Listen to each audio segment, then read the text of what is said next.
Choć nie jest Piłsudczykiem, to walcząc o zmianę ważnej dla siebie rzeczy miała, w razie niepowodzenia, plan godny jego zwolenników. Podpalić świat. Po długich bojach udało się jej dopiąć celu i w końcu oficjalnie może używać swojego imienia.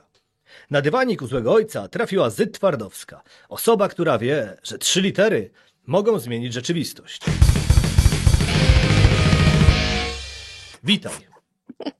Cześć, wspaniały wstęp. W ogóle nie wiesz chyba, albo może mnie zaskoczysz i dokopałeś się do tej wiedzy, ale kiedyś prowadziłam audycję Twardowska kontra dorosły świat, więc jak powiedziałeś o tym podpaleniu świata, to od razu mi flashbacki wróciły. I tak, miałam taki plan rzeczywiście, ale na szczęście nie trzeba było go realizować. Na szczęście dla świata. No to przede wszystkim powiedz, jak to jest mieć w końcu własne imię. Um, Powiem ci, że jest to euforyczne uczucie, takie myślę, że trudno to do czegokolwiek porównać. Nie wiem, jak to do końca opisać, natomiast w momencie, w którym cieszysz się, że możesz zaadresować paczkę na swoje imię i nazwisko, jest to dziwny moment, ale jednocześnie masz taki po prostu banana na twarzy, że przyjdzie ci paczka i masz swoje imię i nazwisko, jakie to wspaniałe. Albo, że możesz podejść do lekarza i ten lekarz będzie do ciebie się zwracał tak rzeczywiście, jak się nazywasz, a nie tak, jak masz wcześniej w starych dokumentach. No ja na przykład teraz były święta, więc przeżyłam myślę, że jedne z najwspanialszych świąt, bo wszystkie prezenty były podpisane moim imieniem i naprawdę po prostu mam straszny wzrusz, jak o tym myślę.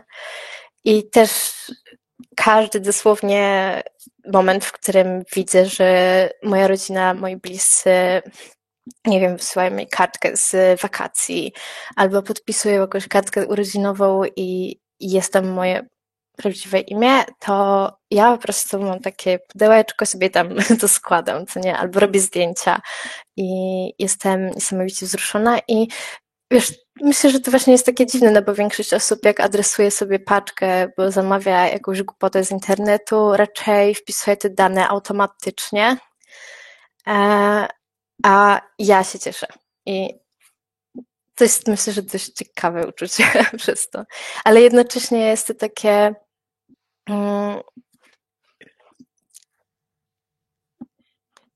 właśnie trudne do opisania taka zmiana, taka lekkość.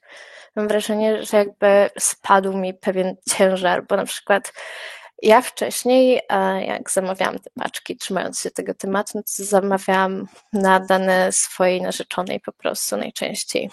Gorzej było, jak na przykład musiałam jechać pociągiem sama, no to wtedy musisz podać swoje tam dane. I zawsze trafiałam na konduktorów, którzy sprawdzali mi dokumenty, no więc musiałam mieć te swoje stare. Więc w tym momencie czuję właśnie, myślę, że taką lekkość, taki wreszcie spokój, jednocześnie radość. Myślę, że tak to bym to opisała, jakie to jest uczucie. To pytanie miało paść później, ale skoro już sama o tym powiedziałaś, to powiedz mi, jaka jest teraz różnica między reagowaniem na twoje dead name'a teraz, a wcześniej? Wiesz, jak to się nagle zmieniło? Czy teraz jest to bardziej, nie wiem, przez ciebie zauważalne, bardziej cię denerwuje, czy może właśnie mniej, bo już wiesz, że to jest za tobą? Myślę, że jeżeli ktoś bliski, kto od bardzo dawna zwraca się do mnie nagle by użył tego starego imienia, to bym raczej była zaskoczona. Natomiast nie zdarza się to w ogóle, więc raczej to omija mnie to. Jeżeli chodzi o używanie starego imienia, zdarza się to w mojej rodzinie i zwracam na to uwagę rzeczywiście, ale jednocześnie widzę wysiłek, jaki wkładają w to, żeby używać prawdziwego imienia. Na przykład absolutnie rozczula to mnie i uwielbiam moment, w którym mój ojciec za każdym razem, każdy telefon, cześć Zyt, wykrzykuję po prostu i potem w trakcie rozmowy najczęściej się myli, tak z 2 razy, ale potem się żegna, to pazyt. Więc jest to takie raczej dla mnie dość w tym momencie neutralne, bo widzę, że się starają i że no, ma ten nawyk mówienia starym imieniem i się nie odzwyczaił i jest to naturalne. Jak do kogoś zwracasz się w jakiś sposób przez tyle lat i dosłownie od urodzenia, masz prawo się pomylić, to jest okej, ale fajnie, że się poprawiasz i zwracasz na to uwagę i starasz się. Więc jeżeli chodzi o takie pomyłki, to jak widzę, że ktoś się stara, jest to raczej dla mnie dość neutralne.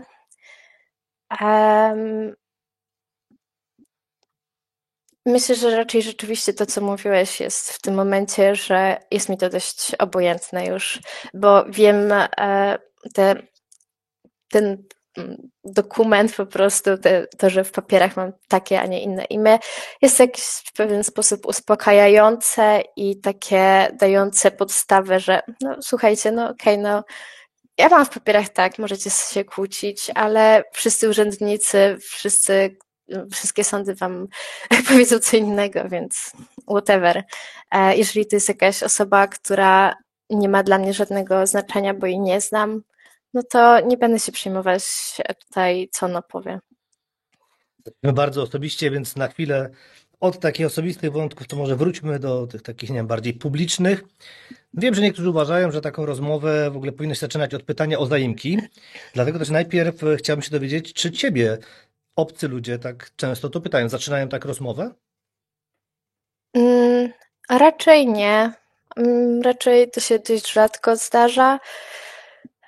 Jeżeli ktoś jest, nie wiem, bardziej tak osobą tutaj działającą w kręgach społeczności queerowej, to wtedy, nie wiem, na spotkaniu queerowym, no to pewnie to się zdarzy, ale raczej rzadko mimo wszystko, bo wydaje mi się, że w Polsce ogólnie jakoś rzadko ludzie się tak pytają o zaimki, ale nie wiem w sumie, bo nie mam porównania aż tak.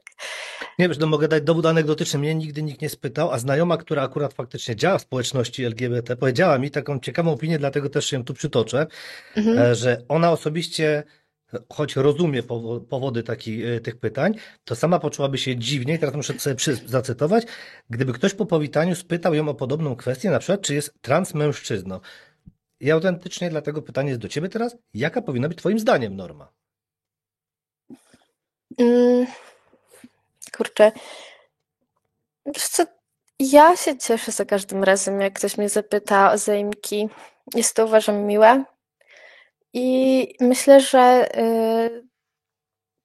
jest to jak najbardziej spoko rzecz, no bo jest to produktywna dla rozmowy.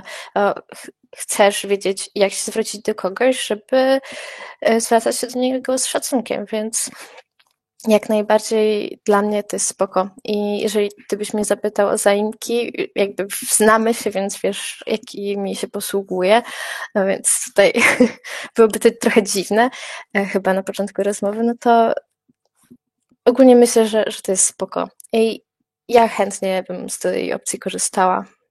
To profilaktycznie spytam, żeby dopełnić, mimo że się znamy, jakie zaimki? A po polsku raczej korzystam z ona jej, choć jest mi to tak naprawdę obojętne. Po angielsku wolę they them. Tutaj w polskim mam taki problem trochę, że nie pasuje mi za bardzo żaden. Tak myślę. Właśnie to jest ciekawe, bo też zwróciłem uwagę na ten twój angielski, że właśnie they, them, a po polsku jakoś się rzadziej z tym spotykam, a chciałem chwilę przy polskim zostać, dlatego u ciebie po prostu mówisz, że brakuje tak jakby tego odpowiednika polskiego. Znaczy, oczywiście są, co nie? No bo ludzie stosują bardzo różne zaimki, na przykład ono jeno i tak dalej. Jest cała lista. Po prostu żaden mi jakoś tak do mnie nie trafia osobiście.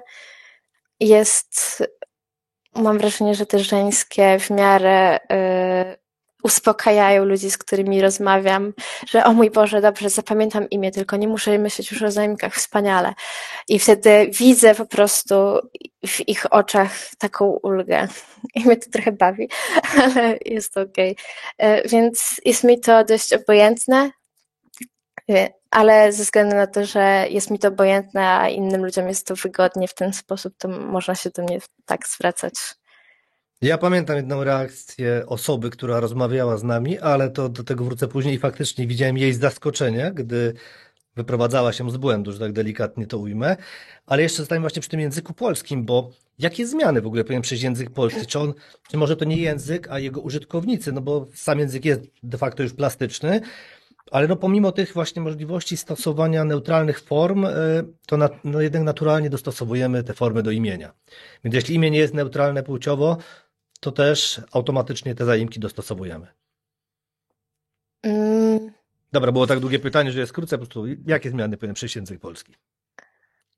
No wiesz co, no, język sam siebie nie zmienia. Ładnie. Więc myślę, że to nie ma co, żeby on sam siebie zmieniał. No tutaj kwestia tego, w jaki sposób ludzie mówią i się do siebie zwracają. I wiesz, to tak samo jak ja staram się, jak robimy ankiety, dawać pytania, w których zaimki są zastąpione kreską. Bo w ten sposób nie musimy odmieniać tego, bo to jest irytujące. Weź jak myślisz, czy, nie wiem, Polska, teraz wymyślam jakieś pytanie na bieżąco, Boże, pomóż mi. Chodzi mi o po prostu długi czasownik. Czy poszłabyś do zoo z Tak, pingwinem? dokładnie. I weź sobie tutaj, dawaj jeszcze dwie formy wsadzaj, co nie, że męska, żeńska, a jeżeli chcesz być jeszcze bardziej inkluzywny, to jeszcze inna. No nie. Ja w ten sposób robię, że po prostu usuwam tę literkę, która wskazuje na płeć i w ten sposób to pytanie staje się bardzo inkluzywne dla wszystkich. Niezależnie jak tutaj wolisz jakie zaimki, tak możesz sobie odpowiedzieć i sobie dobrać w głowie sam swoje, więc wydaje mi się, że taka opcja na przykład jest spoko, ale też na przykład gdy jak się zastanawiam, bo żeby używać form neutralnych musimy mieć powód do tego, co nie? Najczęściej, więc jeżeli na przykład w naszym towarzystwie jest osoba niebinarna, która używa zaimków, ono jedno, no to będziemy tutaj po prostu używać albo mówić o niej, gdy mówimy do innej osoby o tej osobie, no to, że osoba przyjacielska. No to wtedy pokazujemy swoim przykładem po prostu, że w ten sposób można mówić i nic mi się nie stało, nie spaliłam się, piorun żaden nie strzelił we mnie, świat jedzie dalej i nikt się nie obraził. Więc możemy w ten sposób mówić i ta forma się po prostu utrwala. I tak samo jak te negatywne sformułowania albo nawyki utrwalają się w języku poprzez je powtarzanie, to te pozytywne z mojej perspektywy właśnie ten język bardziej neutralny płciowo albo inkluzywny, możemy też po prostu go używać i w ten sposób pokazywać ludziom, że są takie możliwości, to brzmi okej. Za pierwszym razem, może jeżeli to usłyszysz, może ci brzmieć źle, ale w Polsce, w polskim języku mamy dużo wyrazów, które brzmią źle, a są poprawne i jakby to nie skreśla poprawności danego słowa i nie sprawia, że teraz nie powinniśmy go używać. Wiesz, wyraz grzegrzółka uważam, że jest powalony i nawet nie pamiętam nigdy, co oznacza. No ale mamy go i jest ciekawy ortograficznie i nikt nie ma z nim problemu. Więc z osobą przyjacielską łatwiej zapisać moim zdaniem, więc jest plus dla tego sformułowania. No, także myślę, że ja bym się skupiła po prostu na używaniu w codziennym życiu form i języka, którego byśmy chcieli słyszeć bardziej powszechnie, żebyśmy zaczęli od siebie. I jeżeli pracujemy w mediach, no to też, żebyśmy szanowali zaimki, jeżeli piszemy o osobie, która jest znana, a jest osobą niebinarną, to szanujemy te zaimki i zwracamy się, piszemy o niej jako o osobie niebinarnej. No, ale to już dłuższa dyskusja o tym, jak media powinny pisać. To ja tylko przypomnę, bo Grzegżółkę specjalnie się upewniłem, czy dobrze pamiętam, to jest nazwa kukułki, ale tak naprawdę to już jest tylko pułapka językowa, bo ja nie wiem, czy ktoś jeszcze o tym pamięta, ale jest taka ciekawostka, był kiedyś taki konwerter na polskie znaki komputerowy i się serio nazywał i ktoś już to zrobił celowo, żeby tylko się popisać, że się da. Wróćmy jednak do pytania i wiem, że ono jest trudne, dlatego jeśli nie odpowiesz, nie ma problemu, ale od języka jest wyjątkowo blisko do polityki, a przygotowując się do tej rozmowy autentycznie, to pytanie mi zadano. I tak starałem się skompilować, bo ono przyszło chyba ze 3 stron, więc mniej więcej tak. Wiele radykalnych feministek oburza słowo osoba z macicą. Wiesz o co chodzi? Jest słowo, to jest zwrot, przepraszam, zwrot. I teraz tak. Podkreślają one, że często nie tylko to określenie, ale i cała otoczka, no wiadomo kto to podkreśla, zaraz do tego prosto dojść, wyrzuca do kosza walkę o prawa kobiet i wtedy niejako odpryskiem właśnie dostają osoby niebinarne i tu też cytat z internetu, mogłyby się zdecydować, bo nie wiadomo o co walczą. Teraz stąd moje to pytanie, jak to jest z feminizmem i niebinarnością? Jeśli uważasz, że to jest zbyt rozległe pytanie, zbyt rozstrzelone, to spokojnie możemy je cofnąć, ale po prostu zadało mi je, mówię, 2 albo 3 osoby, gdy się przygotowałem do rozmowy z tobą i uznałem, że warto jednak tę kwestię poruszyć. No wiesz co, no jeżeli chodzi o aborcję, osoby z macicami, to sorry, ale temat aborcji dotyka osób z macicami, czyli osób niebinarnych również. I również osoby niebinarne, które mają macicę, mogą być w niechcianej ciąży, niezależnie jak do niej doszło. Może być to przypadek, może być to gwałt i powinny jakby tutaj wykluczanie ich, że ten problem ich nie dotyczy, myślę, że jest absurdalny. Okej, A, widzę twoją minę. Odpowiedź będzie wystarczająca, bo zakładam, że nie chcesz mieszać tego feminizmu, bo widzę, że tak bardziej chciałaś tylko, czy może? znaczy, wiesz, jest to strasznie rozległy temat. Chciała się bardziej skupić na swoich doświadczeniach, bo I uszanuję to, więc od razu okej. ucinam. Wróćmy do imienia. Jak wygląda ścieżka zmiany imienia na neutralne? Bo to jest coś, co najbardziej ludzi interesuje. Rozgrzewkę mamy za sobą. Proszę bardzo. Okej, więc to jest rzecz, przez którą w ogóle się zgodziłam i wcale mi się nie chce rozmawiać. Nie, że z tobą, ale ja bardzo, mnie to stresuje ogólnie i nie lubię pisać za bardzo, ani mówić tak publicznie o swoich doświadczeniach. Natomiast jeszcze niedawno nie wiedziałam, że jest w ogóle opcja zmiany imienia w Polsce na imię, którego nie ma nie ma w sumie listy żadnej, co nie takiej konkretnej imion, które nie są, no ale mamy Kasię, Basię, Michała, Marcina, takie znane imiona, co nie, więc Zyt zdecydowanie nie ma na tej liście. I ja wcześniej, jak sobie czytałam, no to miałam takie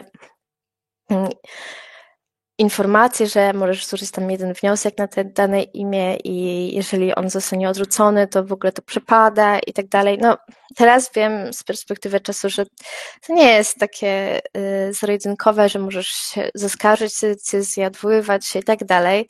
Natomiast dla mnie to było tak absolutnie przerażające, że mogłabym stracić możliwość zmiany imienia na imię, którego rzeczywiście używam, że jakoś zamknęłam, nie dopuszczałam w ogóle informacji do siebie, przestałam szukać, jakby można to zrobić, bo po prostu bałam się, że stracę w ogóle tę możliwość. Pomyślałam, że dobra, poczekam jeszcze 20 lat, może będzie lepsza Polska. No.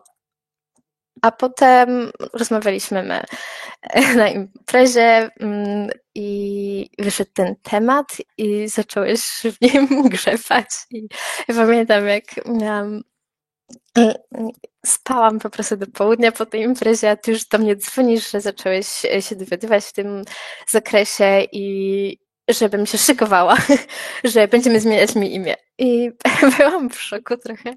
No ale tak czy inaczej, właśnie zgodziłam się na to, żeby mówić o tym wszystkim, ze względu na to, że może ktoś jest, kto marzy o zmianie imienia i ma swoje imię, którego używa, które jest takie no, bardziej nietypowe i też ma takie poczucie, że dobra, poczekam na lepszą Polskę. No nie trzeba czekać, już ta lepsza Polska w pewnym stopniu mamy ją tutaj.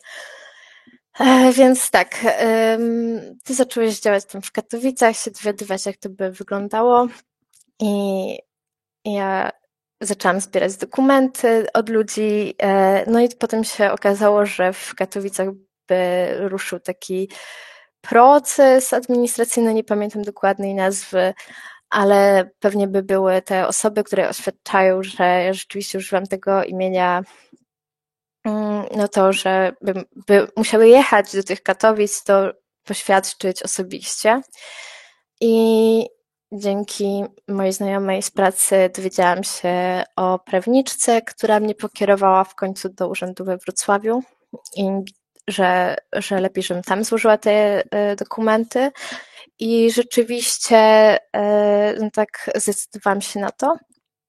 I tak trzeba było pozbierać, zapłacić im w ogóle tam około 37, nie pamiętam, kilkadziesiąt złotych za cały ten proces. No i tak oświadczenie swoje, dlaczego tam chce się zmienić to imię. Trzeba było też przedstawić dowody, czyli na przykład opinię terapeuty. Ja zbierałam też miałam już gotowe z tych Katowic oświadczenia współpracowników. Tutaj naprawdę bardzo dużo wsparcia dało. Myślę, że osoby z pracy i też wsparcie ze strony przełożonych to było takie nieocenione. No i bliskich znajomych zbieraliśmy te po prostu oświadczenia. Dodałam też swoje profile w mediach społecznościowych. Jest to podobno dość istotne, żeby pokazać, że tutaj się prywatnie używa tego imienia rzeczywiście. Kolejna rzecz z takich dowodów to były artykuły opublikowane pod tym imieniem i myślę, że to chyba było tyle. I potem dostałam odpowiedź od nich, żebym uargumentowała, że imię Zyd, znaczy, że Zyd może spełnić warunki, czy tam ma cechy imienia. No i tutaj napisałam po prostu rozprawkę. Się powołałam na przykład na to, że mogą, że na liście imion tutaj było żeńskich w tym przypadku, PESEL i tutaj na jakiś tam rok, nie pamiętam, chyba 2024 po prostu był, albo 2023, no to tam było właśnie Anet, które jest podobnie zbudowane i było jeszcze innych kilka takich przypadków. No to był jeden argument. Drugi argument był taki, że nawet również zdrobnienia są dopuszczalne. Tutaj się powoływałam na różne publikacje, w jaki sposób te imiona się na przestrzeni w zasadzie wieków zmieniały, po prostu skracały. I też znowu są dostępne i można to skracać te imiona w formie takiej jasno wskazujące na płeć, ale są też skróty, które są dość neutralne, typu Karo. I to też jest w tej liście imion na podstawie PESEL. No i tym ostatnim argumentem u mnie była też jeszcze glosa do wyroku Naczelnego Sądu Administracyjnego o neologizmach w imionach. I tam autor się powoływał, to było teraz zapomniałam, o Solidariuszu i chyba imię Dąb, jeżeli dobrze pamiętam, więc po prostu powoływałam się na ileś tam publikacji, w tym naukowych, książek, raczej nie na internet. No i to wysłałam im. W odpowiedzi dostałam informację, że zwrócili się z moim wnioskiem do Rady Języka Polskiego i potem dostałam już odpowiedź, że imię zostało zmienione. Nie wiem, co ta Rada Języka Polskiego w końcu napisała, natomiast nie wiem, jakoś stresuje mnie, szczerze mówiąc, pisanie do nich w tej sprawie. Chciałabym to mieć już ze sobą, a tak samo podobnie jak jeżdżenie do urzędów. Ogólnie dokumenty i urzędy mnie przerażają, więc no mniej więcej tak wyglądał ten proces. W momencie, w którym oni zaczęli mówić już o tej Radzie Języka Polskiego, muszę przyznać, że się mocno zestresowałam i właśnie z prawniczką rozmawiałyśmy, że w razie czego, no to jeszcze właśnie można się odwoływać, potem jeszcze dalej wchodzić na drogę sądową, potem ewentualnie tam Europejski Trybunał Praw Człowieka, czegoś tak, no. Stwierdziłam, że wtedy już miałam takie, dobra, mogę jechać do końca, ale nie było na szczęście takiej potrzeby. Wiem, że ze strony urzędników pewnie to też jest dość, może być, nie wiem, jakieś nietypowe, nie to, że nietypowe, ale no, że nie wiem, czy na przykład inne organy nie będą mieć wszczynać jakichś postępowań czy czegoś, więc chcą mieć to dobrze udokumentowane i zasięgnąć wszystkich opinii, jakie są możliwe. Jestem w stanie to zrozumieć, tak czy inaczej. Cieszę się, że skończyło się na takim dość prostym procesie, gdzie zostałam przy jednym urzędzie i udała się ta zmiana i no, jest to naprawdę świetne uczucie teraz. Powiedziałaś mniej więcej, że to tak, bałaś się, że będzie to więcej sił kosztowało, ale czy potrafisz oszacować, ile to cię sił właśnie kosztowało i ile to w ogóle trwa? W moim przypadku to było około pół roku, ponad chyba. Jakoś tak, nie jestem pewna. Ja mogę ci powiedzieć, ale myślałem, że pamiętasz, ale okej. Nie pamiętam, ja mam problem z datami. Pamiętam, że wniosek wysłałaś w czerwie, 21 czerwca, a Mhm. info 10 października. Więc tak, w sumie całość zbierania to na pewno trwa pół roku, bo jeszcze musiałem to zebrać, ale mówię od momentu wysłania samego, ja tak liczę, Nie no, ten liczę ostateczny od proces. bardziej naszej rozmowy i A, bo zbierania. nie, no to tak, to pół roku lekko, to tak, nie oszukujmy się. No, bo to też, wiesz, pozbierać to wszystko, to zajmuje trochę. No, jeżeli chodzi o siłę, wiesz co, to jest ciekawe, no bo mam wrażenie, że gdybym teraz już z tą wiedzą, którą mam, zaczynała ten proces, myślę, że bym mogła nawet złożyć to do innego urzędu, ten wniosek, ale i rzeczywiście powalczyć sobie tak bardziej, co nie, żeby na zasadzie, żeby też, nie wiem, ewentualnie zrobić drogę dla kolejnych osób. Natomiast wtedy myślę, że byłam wciąż bardzo przerażona. Tutaj ty mnie mocno pchałeś, na szczęście, i motywowałeś Znasz na mnie. do tego, żeby nie odpuszczać i iść w tą stronę. A przynajmniej, żeby podejmować te działania w konkretnym terminie. Tutaj ja sama motywację do tego, żeby zrobić mam, ale konkretny termin zawsze jest tutaj problemem jakiś. Więc miałam mniej sił na początku, byłam też dużo bardziej przestraszona i też taka czułam się odsłonięta i tak mocno to był taki delikatny okres, gdzie właśnie musiałam się odsłonić przed wszystkimi, że tutaj chcę zmieniać i tak dalej. I w momencie, w którym jeszcze sobie pomyślałam, że ma być jakieś takie postępowanie administracyjne czy coś tam, gdzie bym musiała mówić przed urzędnikami, dlaczego tak, dlaczego nie inaczej się czuję, miałam wrażenie, że jest to trochę takie upokarzające. Myślę, że jest. Myślę, że po prostu jest to upokarzające, bo nikt od ciebie na przykład nie próbowałby wymusić, no, nie kazałby ci przekonywać, dlaczego jesteś mężczyzną, co nie? I dlaczego chcesz Miejmy się nadzieję, nazywać no. No, byłoby to niekomfortowe i absurdalne i myślę, że dość upokarzające, jakby jeszcze podważali to. I dość wulgarne, bo myślę, że w prosty sposób by to się skończyła rozmowa i też musiałbym raczej opuścić urząd z mandatem bądź grzywną. No, jest to nieprzyjemne na pewno. No nie, no I jest to chamstwo bardzo wygląda, tak, takie tak. intymne i delikatne i myślę, że mm, myślę, że na takie procesy właśnie, gdybym miała mówić, gdzie ja wolę mimo wszystko pisać, bym mogła raczej się nie decydować, ale jeżeli chodzi o to, żebym tylko miała pisać dokumenty, to spoko, to mogłabym podjąć bardziej taką ryzykowną już tutaj grę.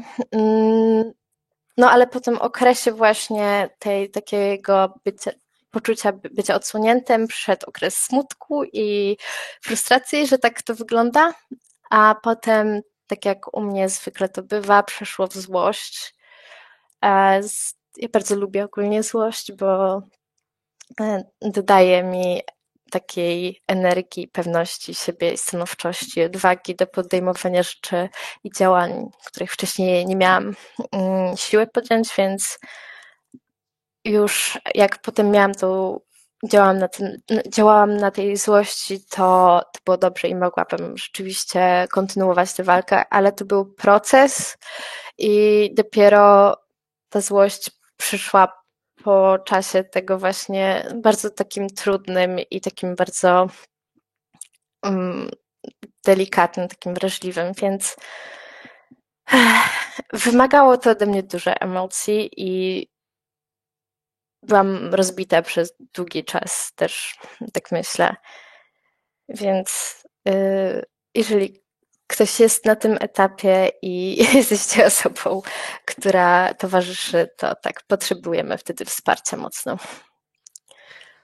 Ten czas w ogóle był dla ciebie taki dość specyficznie emocjonalny, no bo tuż przed informacją o tym, że udało się zmienić imię, też zaszły zmiany w twoim życiu, więc wiem, że tak faktycznie sporo tu się działo u ciebie, ale pozwolę sobie odsłonić rąbek innej tajemnicy, bo jak powiedziałeś, że się świat ma zmienić, to na stronach rządowych do dziś można znaleźć informację, czy w trybie administracyjnej zmiany imienia mogę dodać trzecie imię z bierzmowania.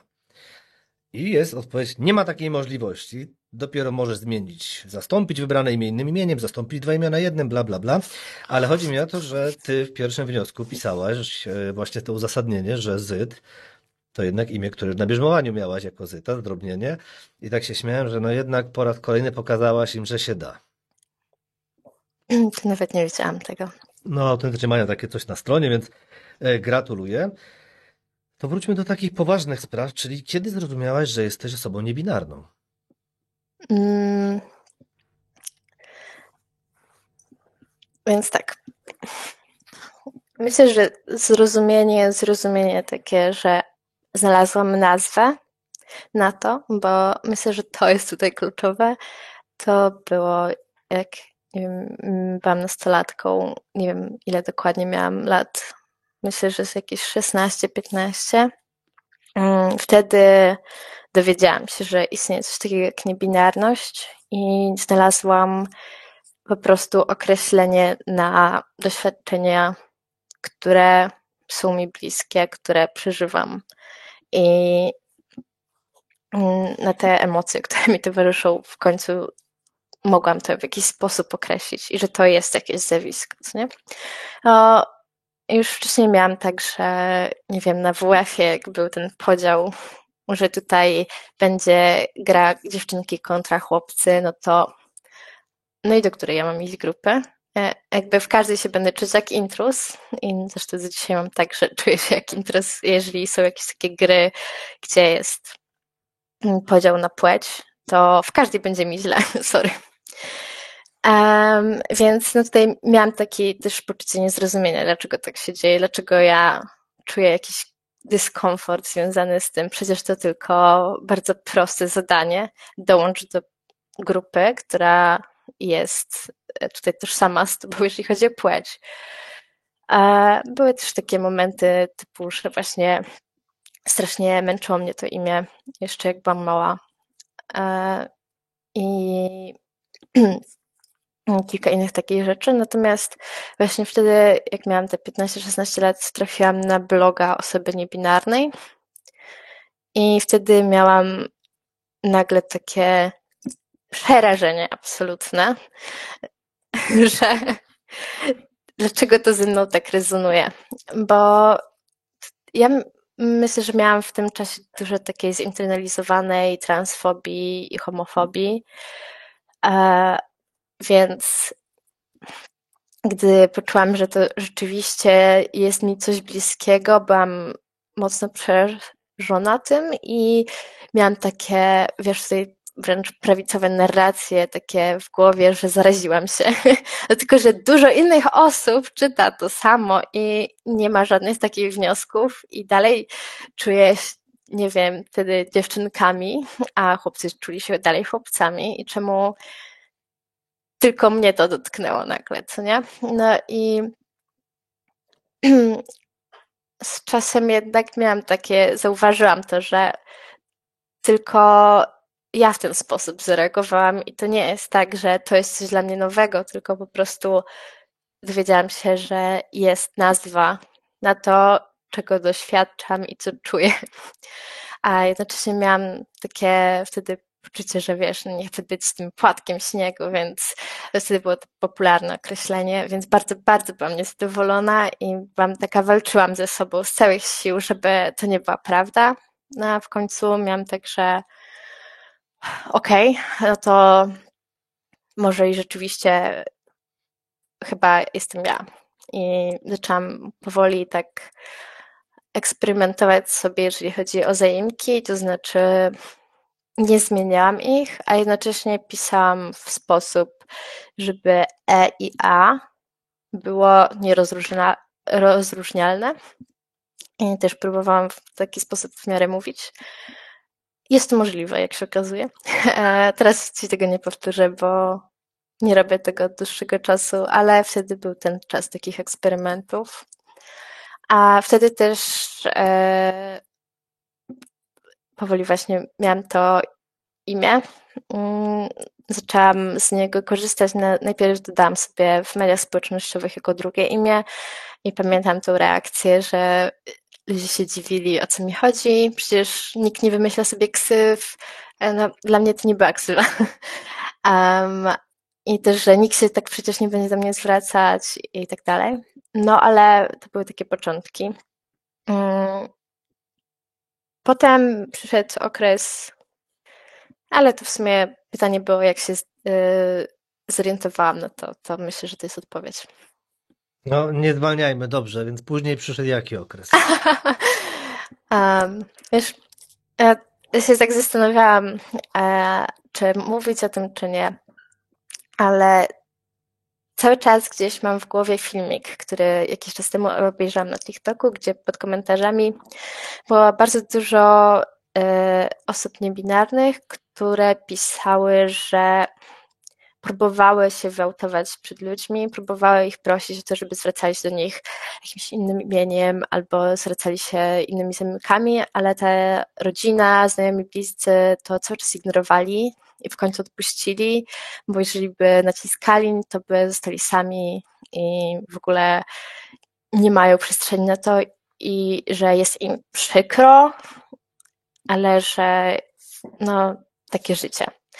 I więc miałam takie, ten filmik gdzieś ze mną cały czas, te komentarze dokładniej ze mną są i tak miałam, że dobra, no to powiem dlaczego o tym swoim okresie podobnym, gdzie jako młoda osoba miałam poczucie, że ja się, raczej mnie nikt w życiu nigdy nie pokocha, że nikt nie chciałby w życiu być ze mną w związku i tak dalej. Ta moja samoocena i to wszystko było takie bardzo słabe, bardzo kruche. Więc ta moja niebinarność wydawała mi się wtedy, że gdybym miała na przykład wymagać od kogoś, żeby rzeczywiście respektował to żeby to będzie too much. Ja już i tak jestem too much, więc to będzie w ogóle przesada. No i te oczekiwania, jakie miały osoby inne wobec mnie, dla mnie stały się ważniejsze od tych, które ja sama miałam wobec siebie i stały się ważniejsze od moich potrzeb. i ode mnie po prostu. Więc był taki okres, w którym wydaje mi się, że ja wtedy mówiłam otwarcie o tym, że jestem osobą niebinarną, ale nie wymagałam takiego respektowania tego i uszanowania tego, więc gdzieś to tak przeszło na chwilę na dalszy plan, co nie znaczy, że tego nie było i że nie czułam frustracji związanej z tej. Ona się narastała i w końcu wybuchła. I wybuchła już tak na zasadzie, że miałam bardzo dużą dysforię, miałam okres, w którym doszło do mnie, że nie mogę w ten sposób udawać już kogoś, kim nie jestem, grać takiej roli i że jeżeli tutaj chcę żyć komfortowo, a nie cały czas mieć ten, nie wiem, kamyk w bucie czy za małe buty, no to muszę to zmienić i muszę rzeczywiście podjąć działania, które będą w zgodzie z moją tożsamością. No i wtedy rzeczywiście zaczęłam używać już tylko mojego imienia i zaczęłam wymagać od innych, żeby też tak zwracali, ale to było bardzo trudne, bo spotkałam się wtedy z takim słabą reakcją na mój coming out, jedną taką dość słabszą. I więc tutaj pojawił się taki dużo emocji związanych z tym. Też miałam poczucie, że jeżeli tutaj się decyduję rzeczywiście wziąć tą niebinarność z tego ostatniego siedzenia na przód, niekoniecznie na pierwsze miejsce, ale na takie, które jest widoczne dla innych, no to będzie się wiązało z pewnym dyskomfortem, jeżeli chodzi właśnie o te coming outy przed znajomymi, bo może mam grupę, w której jedna osoba dobrze zareaguje, a co jeżeli ta druga źle zareaguje? I co wtedy z tą grupą? I co jeżeli będę musiała kogoś poprawiać? To jest strasznie wyczerpujące emocjonalnie, bo już samo powiedzenie, że jestem trochę inna, jest trudne, a jeszcze wymaganie, żeby ktoś się zwracał do ciebie tym imieniem, jest jeszcze trudniejsze, bo jest to bardzo osobiste, jest to bardzo takie właśnie taka bardzo wrażliwa informacja. Więc to był trudny moment, ale udało się go przejść. Tutaj mam taką ogólnie radę dla ludzi, jeżeli wasz znajomy się autuje i mówi, że na przykład używa innego imienia albo innych zaimków i wy to robicie, ale inna osoba z grupy tego nie robi, to ogromnym wsparciem jest zwracanie w imieniu tej osoby, która się wyautowała właśnie, w sensie po prostu zwracanie, ale ta osoba chce, żeby się zwracać do niej Krzysiek. Po prostu przypominanie, bo głupie zwrócenie uwagi dla mnie było bardzo trudne. Strasznie niekomfortowe, bo czuję, że muszę jakiś taką dyskomfort wprowadzić tą osobę, zwrócić uwagę, że zrobiła coś złego, a nie chcę robić problemów i tak już się cieszę, że mnie nie odrzuciła. Jest dużo takich, trudnych emocji w tym czasie, więc dla osoby z boku jest to dość proste do zrobienia i to jest ogromne wsparcie. No, tak czy inaczej, po tym okresie okazało się, że część osób rzeczywiście się wyszło z mojego życia, ale to bardzo nieliczne, mogę policzyć się na palcach u jednej ręki, więc było ok i większość osób przyjęła to w końcu, więc jak sobie tak myślę o tych osobach z tego filmiku pod komentarzami, które piszą, że zostaną same i tak dalej, ja rozumiem ten stan zdecydowanie, ale dla mnie dużo smutniejsze byłoby życie, myślę, że właśnie jako taka cały czas się pilnując i cały czas jakoś taką grając rolę w której źle się czuję i czuję się niekomfortowo. I jest dużo ludzi, którzy zaakceptują nas takimi, jakimi jesteśmy i naprawdę myślę, że dla większości nie ma różnicy aż takiej, jakiej jesteśmy płci, że jesteśmy spoko osobą. A przynajmniej ja z takiego założenia wychodzę, więc to jedna sprawa, ale druga też, że miałabym problem z przyjaźnieniem się z osobą, która cały czas neguje to, kim jestem i jest przeciwko temu na przykład, prawda? No więc to taka drugi aspekt, jeżeli chodzi o tych komentarzy, co mnie w nich boli. Ogólnie jest to dla mnie taki strasznie, strasznie smutny filmik. No, także aktualnie już jestem też wyautowana, to za dużo powiedziane, bo ja nie mówię o swojej niebinarności w pracy, ja po prostu używam swojego imienia i wcześniej zaczęłam także wśród znajomych używałam tego imienia i się rzeczywiście wyautowałam, ale w pracy używałam jeszcze starego, bo to było nieprzyjazne środowisko. I potem jak przyszłam już do nowej firmy, to po pierwszym miesiącu poczułam bardzo duże bezpieczeństwo i takie wsparcie od moich szefowych, od mojego szefa i szefowej. I wtedy poprosiłam, czy mogę sobie zmienić tutaj na komunikatorze firmowym imię i że jasne, nie ma problemu.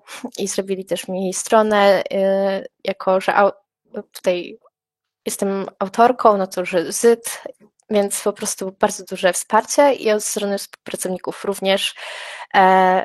Także już wtedy od jakiegoś czasu właśnie używam dosłownie wszędzie i jedynie tym blokadą były wizyty u lekarzy, w PKP i tak dalej. No więc tutaj chciałam też formalnie to zmienić, żeby nie widzieć tego swojego starego imienia, z którym się nie dość, że nie utożsamiam, to jeszcze mnie męczy, bo wskazuje jakąś konkretną płeć.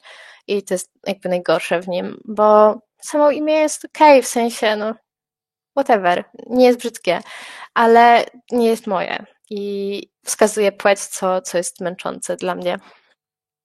Więc aktualnie teraz już jest tak, że wszędzie mogę korzystać z tego imienia i jestem z tego powodu bardzo zadowolona. Tak, na chwilkę wrócę do wcześniejszej wypowiedzi. Powiedz mi, jak zareagowali na to najbliżsi, rodzina, czy miałaś od nich wsparcie, bo to jest też takie coś, tak jak powiedziałaś, z czego obawiają się ludzie chcący, prawda, się wyautować. No to jest bardzo trudne.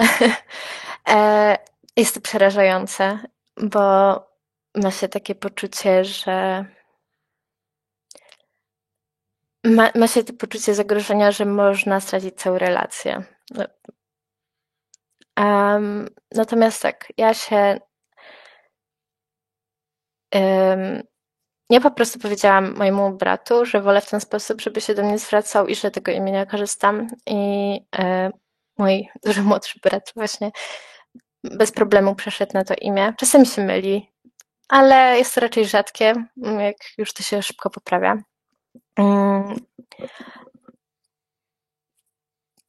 Potem, jeśli chodzi o moją mamę, było stopniowo, bym powiedziała. Ta reakcja nie była na samym początku jakaś idealna, ale ostatecznie w tym momencie jesteśmy na etapie, w którym to ona poprawia ludzi, jeżeli oni się pomylą. I za każdym razem, jak to słyszę, to jest to dla mnie po prostu strasznie wzruszający moment. I każde jej takie działanie właśnie z tymi prezentami albo z kartką z wakacji, gdzie jest moje nowe imię, no to jest to dla mnie strasznie, strasznie przyjemne i dla niej to był trudny, wiem, że moment, no bo była zżyta z tym starym imieniem i miała chyba wrażenie, że w jakiś sposób traci mnie, ale no nie chcę tutaj za nią mówić, więc nie będę zgadywać więcej, co mogło być. Natomiast ostatecznie mi powiedziała, że ona chce, żebym ja była szczęśliwa i że to dla niej najważniejsze. I podpisała mi też to oświadczenie, jak zmieniałam dokumenty, więc no to było takie naprawdę poruszające. A jeżeli chodzi o tatę, to tutaj moja mama powiedziała, że zmieniłam imię i od tamtej pory, właśnie tak jak mówiłam, jest siema Zyt, cześć Zyt. I absolutnie to uwielbiam, więc tutaj też trochę reakcji się bałam, ale mnie bardzo pozytywnie zaskoczyła i jest bardzo to budujące, naprawdę. No, bardzo mnie to też tak bawi, szczerze mówiąc, właśnie te kładzenie nacisku na to, żeby się konkretnie przedstawić, że pamiętaj, jak się nazywam. To jest strasznie urocze. Teraz już też ma swoje zdrobnienie tego imienia. Wcześniej właśnie był tak twardy na zyt. W tym momencie chyba był Zytuś czy coś takiego, więc słodkie to jest strasznie i to bardzo doceniam. Więc to było stopniowe. Myślę, że tych reakcji się najbardziej ogólnie bałam w sensie rodziny. I nie była ona może jak na takich filmach, że wszyscy zaczęli płakać ze wzruszenia, jest wspaniale i w ogóle to też był pewien okres, ale ostatecznie mamy happy end. Dobrze, cieszy mnie ten happy end, ale mówiłaś też o tym, jak ważne dla ciebie było wsparcie innych i jak ważne jest też dla innych osób to, żeby ktoś w ich obronie stanął. Ale myślę, że nawet osoby, które cię wspierały, które zareagowały pozytywnie, no to chyba nawet odruchowo zadawały pytanie dlaczego. Jak im odpowiadałaś tak w pierwszej chwili? Dlaczego? Powiesz, no bo zakładam, że musiało paść. Wiesz co, jeżeli chodzi o znajomych, no to ja im od razu mówiłam po prostu, że jestem osobą niebinarną i chciałabym w tę stronę pójść właśnie, że chciałabym korzystać z takiego imienia, które jest neutralne. I na tym się mniej więcej raczej kończyło. Nie było tutaj bardziej takich rozkmin. Okej, dobrze. A jak ogólnie rozumiesz swoją niebinarność, jak ją wyrażasz? No bo to każda osoba ma inaczej. Mm, No, generalnie dla mnie jest to po prostu brak związku z jakąkolwiek płcią. Nie wiem, nie czuję żadnego przywiązania do ani jednej, ani drugiej. Wręcz jest to coś, czego nie rozumiem. Nie jestem w stanie tego objąć umysłem. Sorry. I dla mnie to jest po prostu wyrażanie się zgodnie z moim gustem, z tym, co mi się podoba. I sięgam po, jeżeli chodzi na przykład o ubrania takie, które mi nie dają, nie sprawiają, że mam dysforię, czyli nie są jakieś super kobiece, ani nie są super męskie. One są tak gdzieś, myślę, że każdy by mógł się tak ubrać raczej. I będzie to dość neutralne. Mniej więcej w ten sposób wybieram je, ale to nie jest jakoś podyktowane tym, że to rozkminiam bardziej w trakcie zakupów, że po prostu naturalnie sięgam po to, co mi się podoba i tyle. To nie jest aż takie jakieś bardzo głębokie. Natomiast no, rzeczywiście, gdy mamy już ten podział na grupy na przykład, nie binarny, że tutaj dzielimy się, że kobiety i mężczyźni, no to ja będę chciała stać po środku, a najlepiej sobie pójść stamtąd, bo będę się bardzo czuła niekomfortowo, będąc sama w grupie. Więc będę w każdej czuła się jak intruz i będę się czuć źle w nich. No i tyle. I no nie jestem też po prostu w stanie tutaj się zidentyfikować z którąś z tych opcji. I mniej więcej to tak dla mnie wygląda. Znowu pojawia się coś, o czym mówiłaś już przy temacie szkolnym, czyli właśnie ta przynależność do grupy, identyfikacja się. To może powiedz mi, czy w ogóle w polskiej szkole, no nie wiem, można swobodnie eksplorować swoją tożsamość? A wiesz co, tak, myślę, że teraz nie wiem, jak wygląda szkoła, to po pierwsze. Po drugie, czy to jest tylko polska szkoła? Wiesz, ale pytam ciebie o Dzieciaki są, twoje wiesz. doświadczenia, wiesz, o twoje doświadczenia pytam. Okej, jeżeli chodzi o moje doświadczenia, zdecydowanie absolutnie nie. Mm, Nie było przestrzeni na to. Miałam wprost homofobiczną nauczycielkę, która stwierdziła, że Oscar Wilde nie był żadnym artystą, tylko jedynie pederastą. No i takie rzeczy, co nie, że na lekcjach padały homofobiczne, transfobiczne komentarze w klasie. Też było to gdzieś. Więc zdecydowanie nie było przestrzeni na takie rzeczy. Myślę, że jak już była ta klasa maturalna albo lekko wcześniej, no to się trochę uspokoiło i po prostu przestał się pojawiać w miarę ten temat. Ewentualnie w gronie najbliższych znajomych wiedziałam, że ktoś tam nie jest hetero, czy coś takiego, ale jednocześnie nie było takiej bezpiecznej przestrzeni, żeby być pewnym, że spoko mogę zaufać tym ludziom i powiedzieć wprost, co czuję.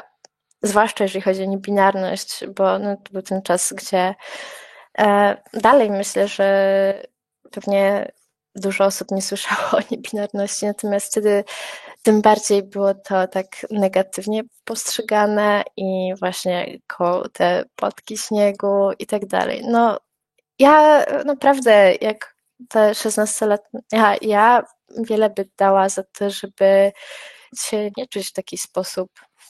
I pamiętam absolutne przerażenie i złość na to, że w ten sposób się czuję. No ale tak się czuję, no i co ja poradzę, jakby nikogo tym nie krzywdzę, więc jest to w zasadzie głównie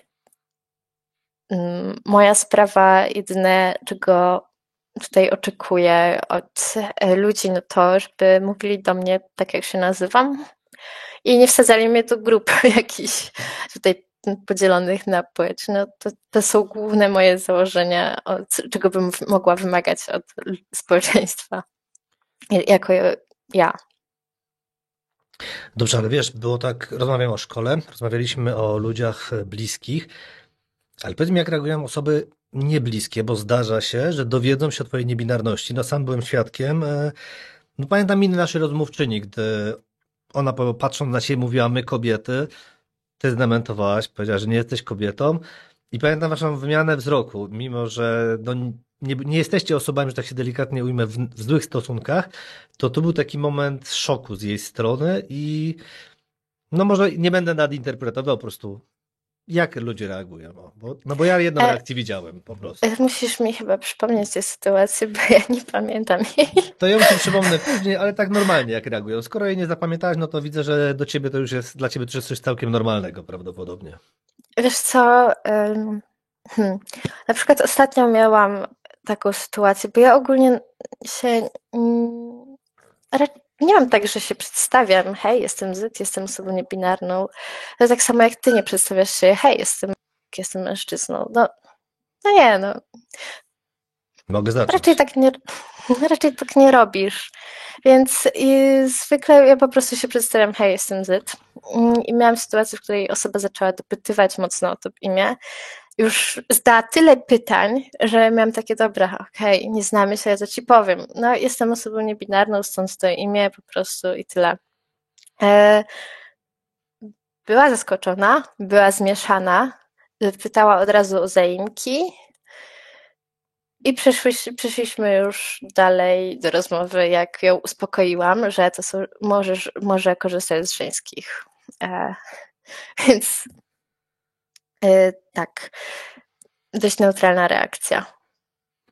Mimo wszystko. Potem jeszcze dopytywała mnie na ten temat z ciekawości właśnie, że jak się zorientowałam i tak dalej, ale to nie były jakieś takie pytania niemiłe, tylko widać, że wynikało to z ciekawości. Mówiła też, że jestem pierwszą osobą, którą zna, więc raczej nie było negatywnych takich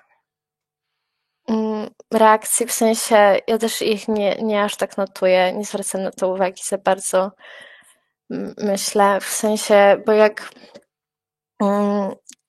sytuacja, która miała miejsce, którą opisywałeś, podejrzewam, że, znaczy podejrzewam, to była na imprezie, więc dużo się dzieje, więc po prostu w takich sytuacjach nie zwracam na to aż tak uwagi, no bo dużo się dzieje i no rozpraszam się, ale szczerze mówiąc nie spotkałam się jakieś super z negatywnym tutaj odbiorem, bo no raczej mówię o niebinarności dopiero po jakimś czasie.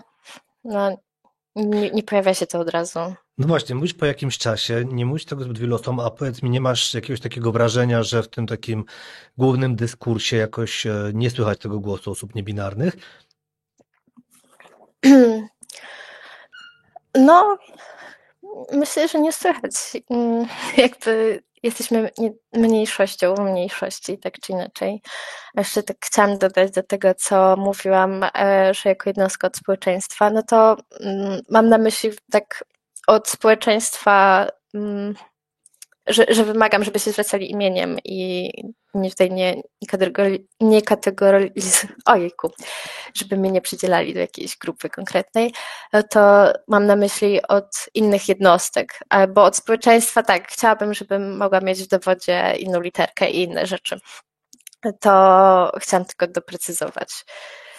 A jeżeli chodzi o niesłyszalność tego głosu, no obserwuję to, no. Ogólnie głosy osób LGBT ostatnio też są, mam wrażenie, dość ciche.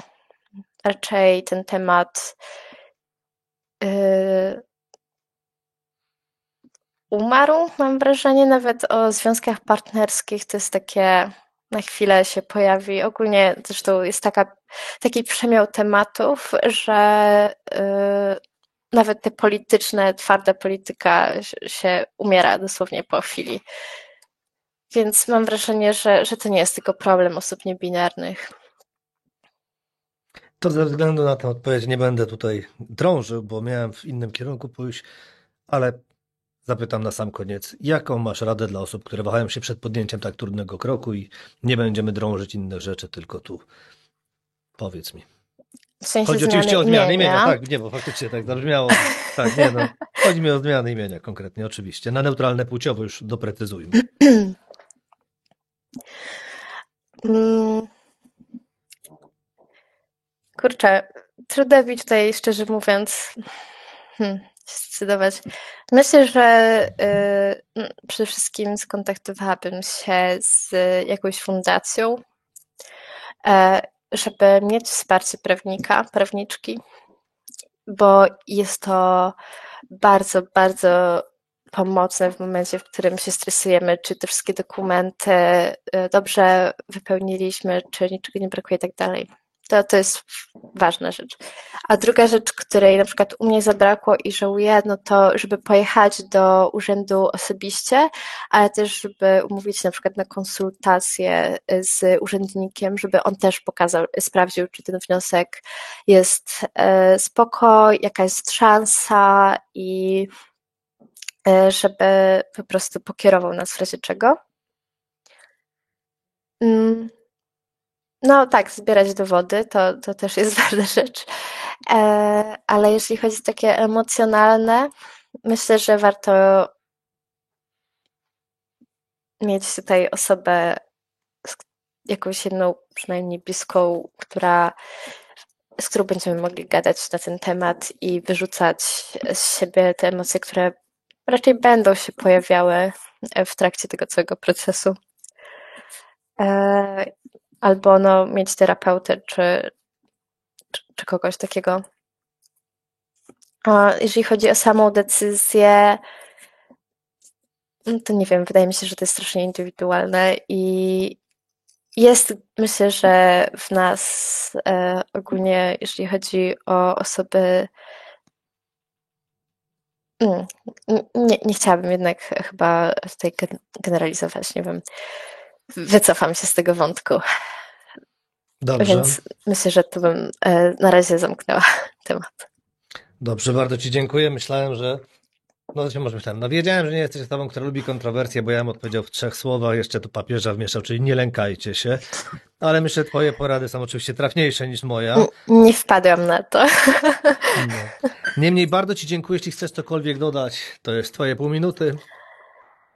Nie, myślę, że tutaj zakończę, bo już stres mnie powoli zżera.